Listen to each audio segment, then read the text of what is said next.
UP में योगी के action के बाद रुचिका सिंह जो कि वायरल लड़की है, आपको बता दूं जंतर मंतर पर जो खड़े होकर प्रधानमंत्री मोदी को गाली दे रही थी, उसका पता लग गया है। वो इसी सलून में काम करती थी। ये नोएडा सेक्टर 135 में है, 135 में। आपको बता दूं ये सलून है माय टाइम यूनिसेक्स सलून, और यहाँ पर रुचिका सिंह आया करती थी और काम करा करती थी, जैसे कि सोशल मीडिया पर वायरल हो रही हैं चीज़ें उसके बारे में। और आपको बता दूं यूपी सरकार, योगी सरकार के कड़े एक्शन के बाद से ही रुचिका सिंह, उसका नाम का खुलासा हुआ है उस लड़की के, और उसके एड्रेस का, और जहां वो काम करती थी, इन सब तमाम चीज़ों का खुलासा हुआ है। और अब नोएडा में कई एफआईआर उसके नाम पर दर्ज की गई है। उसने प्रधानमंत्री मोदी के लिए अभद्र भाषा का इस्तेमाल किया था।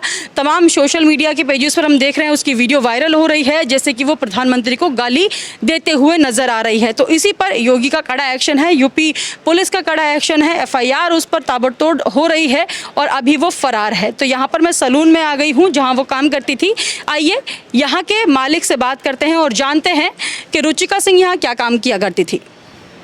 इस वक्त मैं उस जगह पर हूँ जिस जगह पर जो वायरल लड़की है, जो कि प्रधानमंत्री नरेंद्र मोदी को गाली देती हुई और अभद्र शब्द बोलती हुई सोशल मीडिया पर वायरल हुई थी। वही लड़की जो जंतर मंतर से खुद को वायरल होने के लिए गाली गलौज करती हुई नजर आई थी। अभी सेक्टर 35 नोएडा में मैं हूँ। ये वही सलून है जहाँ पर बताया जा रहा है कि वो काम करने आई थी। देखिए ये सलून है My Time unisex salon, sector 35 Noida में ये सलून है। इस वक्त मेरे साथ सलून के जो ओनर हैं वो हैं टीपी त्रिपाठी जी।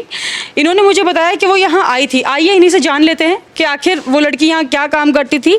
सर, जो लड़की की मैंने आपको तस्वीर दिखाई, वो लड़की यहाँ कब आई थी और क्या काम करती थी? देखिए पिछले महीने में हमारे वहाँ काम सीखने के लिए आई थी, नेल्स का काम, ठीक है ना। हमारी लड़की से बातचीत हुई थी, जो भी बात हुई थी, तो उसको हम जब 2 दिन देखे, हमने कहा ये लड़की कौन सी है, क्या करने आती है, तो हमें पता चला कि ये काम सीखने आती है नेल्स का। फिर हम उससे आधार कार्ड मांगे, तो 3-4 दिन तो बहाना कर दी कि अंकल कल ले आऊँगा ऐसे करके। अच्छा, फिर नहीं लाई तो 1 हफ्ते बाद मैंने सीधे मना कर दिया। हमने कहा या तो आधार कार्ड लेके आना, नहीं तुम्हारी एंट्री बंद है।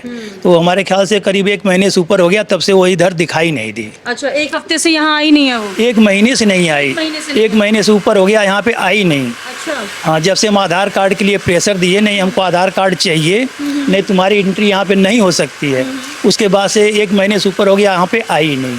सर, आपको पता था कि वो जंतर मंतर में किसी प्रोटेस्ट में शामिल हैं उस वक्त? नहीं, वो 1 महीने पहले तो ऐसी कोई बात ही नहीं थी। ये तो अभी चालू हुआ है ना जंतर मंतर का। हमारे वहाँ से 1 महीने, उसको भी 1 महीना ही हो गया ना, 1 महीने से ही बैठे थे। तो उसके पहले से यहाँ से चली गई थी। यहाँ से चली गई थी? हाँ। अच्छा, तो यहाँ पर कभी ऐसा हुआ है कि जब यहाँ थी तो उस ड्यूरेशन में कभी इस तरीके की लैंग्वेज इस्तेमाल की हो, बदतमीजी की? यहाँ तो देखिए लमसम करीब 8-10 दिन सीखी है टोटल मिला के। 1-1.5 घंटे की हम ट्रेनिंग देते थे। यहाँ पे कोई ऐसी लैंग्वेज थी ही नहीं।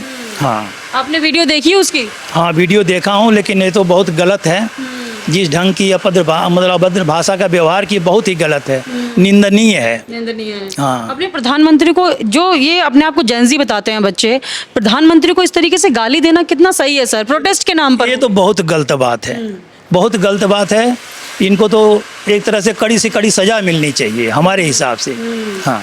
ये इस प्रोटेस्ट को आपने कैसे देखा, ये जो कांग्रेस जनता पार्टी का प्रोटेस्ट चल रहा था, और उसी प्रोटेस्ट के नाम पर ये जो युवा थे ये अभद्र भाषा का इस्तेमाल भी कर रहे थे, एक दूसरे को भी गाली गलौज कर रहे थे, और देश के पुलिस वालों को भी गाली गलौज कर रहे थे, प्रधानमंत्री को भी गाली। तो लग रहा था वीडियो देख करके नीट के छात्र कम हैं, बाहरी ज़्यादा हैं, जिसे किराए पे बुला लिया जाए और अभद्र शब्द का प्रयोग करें, ठीक है ना।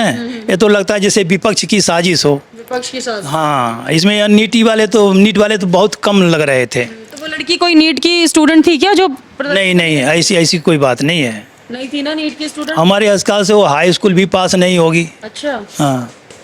तो यहाँ पर वो नेल्स का काम सीखने आ रही थी, आप कह रहे हैं? आ रही थी, हाँ, बस सीखने आ रही थी। 1-1.5 घंटे आती थी।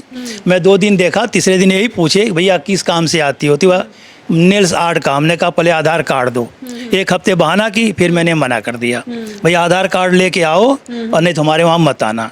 तो 1 महीने से ऊपर हो गया, तब से आई ही नहीं। तब से आई ही नहीं आई। अच्छा, उसके बाद कोई कांटेक्ट ही नहीं किया? कोई कांटेक्ट नहीं है। अच्छा, आधार कार्ड के नाम पे वो गायब ही हो गई। हाँ।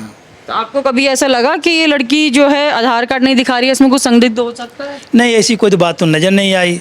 हमें लग रहा था वो टाइम पास करने आ रही है, काम सीखने वाली भी नहीं लग रही थी। अच्छा, हाँ। सिर्फ टाइम पास कर रही थी। टाइम पास तो कर जंतर मंतर पर भी टाइम पास करने गई थी क्या? क्योंकि नीट की स्टूडेंट तो वो थी नहीं। नहीं, बस टाइम पास करने, अपना फेमस होने के लिए गई होगी।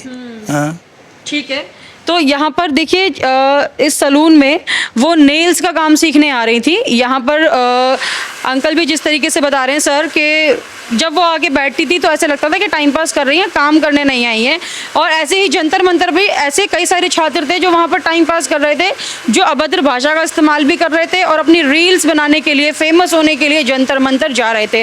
तो इसलिए हो सकता है वो ये लड़की भी जंतर मंतर गई फेमस होने के लिए, लेकिन फेमस नेगेटिव वे में हो गई। तो यहाँ पर एम्प्लॉय हैं, इनसे भी हम जान लेते हैं।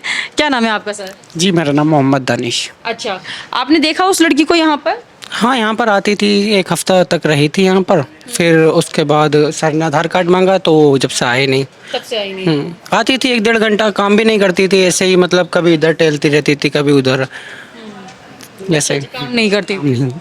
तो ये मतलब जंतर मंतर से जिस तरीके से वीडियो उनका वायरल हो रहा है, आपने देखा होगा, गाली गलौज का वीडियो है, बहुत अभद्र भाषा है, सुन के कैसा लगा? नहीं, मुझे तो बहुत बुरा लगा, क्योंकि ऐसा नहीं बोलना चाहिए हमारे पीएम के बारे में, तो बहुत ज़्यादा। अच्छा, अपनी डेली लाइफ में भी इस तरीके की अभद्र भाषा सुनते हैं या इस्तेमाल करते हैं? आप भी युवा हैं। नहीं नहीं, ऐसा तो कुछ नहीं है, क्योंकि हम तो पूरा दिन काम ही करते हैं। क्लाइंट लोग से भी पूछ सकते हैं, हम तो वो ही बता देंगे कि हाँ हमारा नेचर कैसा है या फिर हमारी लैंग्वेज कैसी है। आजकल के जेंजी में ये ट्रेंड हो गया है इस तरीके की लैंग्वेज, या कुछ भी जेंजी लैंग्वेज हम कहेंगे इसको।